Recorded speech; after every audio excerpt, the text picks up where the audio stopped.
প্রিয় দর্শক, মাত্র 5 টাকায় নৌকায় চড়ে মতিঝিল থেকে কমলাপুর যাচ্ছি। কি বিশ্বাস হচ্ছে না? আসলেই তো বিশ্বাস না হওয়ারই কথা। দর্শক, আমি যদি বলতাম মেট্রো রেলে, বাসে কিংবা অন্যান্য যানবাহনে যাচ্ছি, তাহলে সবাই বিশ্বাস করতেন। যেহেতু আমি বলেছি নৌকায় চড়ে যাচ্ছি, সেই কারণে অনেকেই বিশ্বাস করতে পারছেন না। তবে দর্শক, সত্যি নৌকায় চড়ে মতিঝিল থেকে কমলাপুর যাওয়া যায়, তাও আবার মাত্র 5 টাকায়। দর্শক, আজকে এই ভিডিওটির মধ্য দিয়ে সেটাই তুলে ধরার চেষ্টা করব। দর্শক, প্রথমে এই টিকিট কাউন্টারে আসতে হবে, টিকিট কাটতে হবে। যেহেতু টিকিট নাই, শুধু টাকা দিতে হবে। এই যে আমি টাকাটা দিলাম, টাকা দেওয়ার পরে আমি সামনে যাব। সামনে যেয়েই আমাকে নৌকায় উঠতে হবে। আমি এই মুহূর্তে দাঁড়িয়ে আছি কমলাপুরে। আমি কমলাপুর থেকে নৌকায় উঠে মতিঝিলে যাব। প্রথমে এখানে এসে এই নৌকাটিতে উঠতে হবে। সবাই উঠছে, আমি উঠবো। আসলে বিশ্বাস হচ্ছিল না প্রথম প্রথম, তবে এসে দেখার পরে বিশ্বাস করতেই হলো। প্রতিদিন কয়েক হাজার মানুষ এই নৌকায় চড়ে মতিঝিল থেকে কমলাপুর যাওয়া আসা করছে। দর্শক, আমি যতটুকু শুনেছি রাস্তা দিয়ে যাতায়াত করলে 10 থেকে 15 মিনিট সময় লাগতো, তবে এই নৌকা দিয়ে যাতায়াত করলে মাত্র কয়েক সেকেন্ড সময় লাগে। তবে দর্শক, আপনাদেরকে বলে রাখি, এটা কোনো বুড়িগঙ্গা বা শীতলক্ষা নয়, কিন্তু এটা আমাদের রাজধানীর প্রাণকেন্দ্র মতিঝিলের একটি ঝিল। যদিও মতিঝিলের কথা মনে হলে সবার চোখের সামনে ভেসে ওঠে ছোট বড় অট্টালিকার ছবি। কেন্দ্রীয় ব্যাংকের প্রধান কার্যালয়, বাংলাদেশ ব্যাংক সহ সব ব্যাংকের প্রধান কার্যালয়গুলো এখানে অবস্থিত। গ্রামগঞ্জের অনেক মানুষ এখনো ঢাকায় আসলে মতিঝিলের রাস্তার দুই পাশে অবস্থিত বিশাল ভবনগুলো এক নজরে দেখার চেষ্টা করেন। কিন্তু দর্শক, রাজধানীর এই ব্যস্ত এলাকায় প্রতিদিন ভোর 6টা থেকে রাত 11টা পর্যন্ত যাত্রী পারাপার করছেন এই মাঝিরা। বাংলাদেশ ব্যাংকের দক্ষিণ পাশের রাস্তার পূর্ব দিকে শেষ মাথায় আসলেই চোখে পড়বে এই খেয়াঘাট। মতিঝিলের এই ঝিলে কখন থেকে খেয়া পারাপার শুরু হয়েছে তা কেউ নির্দিষ্টভাবে বলতে পারে না। 70 দশকের দিকে এক সিকি ভাঙাতে খেয়া পারাপার হতো, এরপর আধুলি, তারপরে 1 পয়সা, দীর্ঘদিন 2 টাকায়, এবং গত 6 মাস আগে এক লাফে ভাড়া বেড়ে যায় 5 টাকা।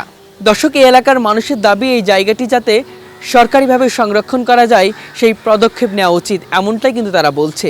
এবং যারা এখান থেকে যাতায়াত করছে তাদের কাছেও বেশ ভালো লাগে এই জায়গাটি। বাংলাদেশ ব্যাংকের পিছনে নৌকা চলে, এটা আমি শুনেছি, যার কারণে আসছি।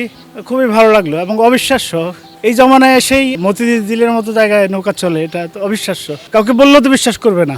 আসলে আমরা যখন এটা শুনলাম, গতকালকে শুনেছি আমি, তো শুনে একটা অবাক হয়েছি। এই কারণটা হলো মতিঝিলের নামকরণ করা হয়েছে এই ঝিলের কারণে। তা আমি মনে করি এই ঝিলটা হলো সেই প্রাচীন আমল থেকে, তো এটাকে এখন সংরক্ষণ করা উচিত। সংরক্ষণ করে এটাকে দর্শনীয় একটা স্থান হিসাবে যদি সরকার পদক্ষেপ নেয়, তাহলে এখান দিয়ে একটা সরকার একটা কর আসবে এখান দিয়ে আর কি। আমি মনে করি সরকার এই পদক্ষেপটা নিক আর কি। এখানে যাওয়ার কারণ হচ্ছে টাইমটা অনেকে কনজিউম হয়, ঠিক আছে। যদি আমি মতিঝিল দিয়ে ঘুরে যাই, সেক্ষেত্রে আমার টাইম লাগে 20 মিনিট, আর গোদারাঘাট দিয়ে পার হয়ে গেলে উইথিন 5 মিনিটস, এর থেকে আর বেশি লাগবে না। এই কারণে সবাই এটাই ইউজ করে। আসলে আমি নরসিংদী জেলা থেকে আসছি, আমি পাশে ওখানে একটা জব করি, তো এখান দিয়ে শর্ট হয় রাস্তাটা। আর সবচেয়ে অ্যামেজিং বিষয়টা যেটা হলো গিয়ে এই ঢাকা শহরের ভিতরে ছোট্ট একটু নদী পার হওয়া, এটা মনে আনন্দ পাওয়া যায়। আমি প্রতিদিন 2বার করে আসা যাওয়া করি এখানে, খুব ভালো লাগে যে ঢাকা শহরের ভিতরে আমি খেয়া পার হচ্ছি। এটা আসলে বিশ্বাসযোগ্য না, কারণ মতিঝিলের মতো জায়গায় যে এখনও নৌকা চলে, এটা একটা আশ্চর্য ঘটনার মতো লাগে আর কি। হ্যাঁ, কাল্পনিকের মতো লাগে। নৌকা বাড়িতে দুনিয়ায় ঘুরে যেমন লাগে, এই জন্য আমরা শর্টকাটে যাই। একটা হেভি একটা আনন্দের ব্যাপার যে এরকম একটা জায়গার ভিতরে এরকম একটা নৌকায় মতিঝিলের মতো এরকম দামি জায়গাতে এখনো যে একটা পুষ্কুনি আছে, ঠিক আছে, নৌকা পার হইতে হচ্ছে। হ্যাঁ, খুবই ভালো লাগতেছে।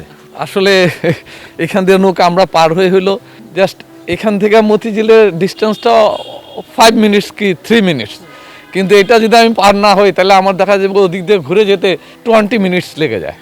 সেই কারণে সময় বাঁচাতে আপনারা এটা এই করে জি জি, এমনি তো একটু ভালোই লাগে যে মতিঝিলের নৌকা, এটা তো বিরাট ব্যাপার। আমার উদ্দেশ্য হলো আমরা এখান থেকে বেরোয়া যদি ওই সাইড ঘুরে যাই, দেখা গেছে 10 মিনিট 15 মিনিট টাইম লাগে।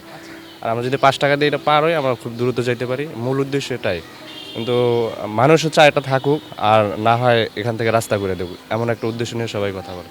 তো যখন এটা ভরাট হইতেছে না, তো এখন নৌকাটাই অব্যাহত আছে, এর লেগে মানুষ এটাই পার হইতেছে, এই আর কি উদ্দেশ্য। মানে আমার পাবলিকের উদ্দেশ্য তাড়াতাড়ি যাওয়ার, এই আর কি। এদিক দিয়ে গেলে শর্টকাট, এদিক দিয়ে আইটা পরে এদিক দিয়ে শর্টকাট, ওদিক দিয়ে ঘুরতে হয় নাইলে আমার, বা ওদিক দিয়ে গেলেও ঘুরাতে আনতে গেলে শর্টকাটের মতিঝিল পেয়ে যেতেছি, শাপলা চকর, এই জন্য এদিক দিয়ে যেতেছি। আবার জামাও পরে রইলাম না, কাছে রাস্তা। প্রতিদিন এখানে সামহাও মোটামুটি 2 থেকে 3 হাজার লোক চলাচল করে, কারণ এখানে কিছু লোক সর্দার কলোনির বিশাল একটা ম্যাচ আছে, যে ম্যাচে আপনার বিভিন্ন চাকরিজীবী লোকজন থাকে, 12টা থেকে 13টা বিল্ডিং আছে, সেখান থেকে সবাই মোটামুটি যাতায়াত করে এখানে, এবং বেশিরভাগই চাকরিজীবী লোকজনই তাদের সময়টা সেভ হওয়ার কারণে এই রাস্তাটি ইউজ করে।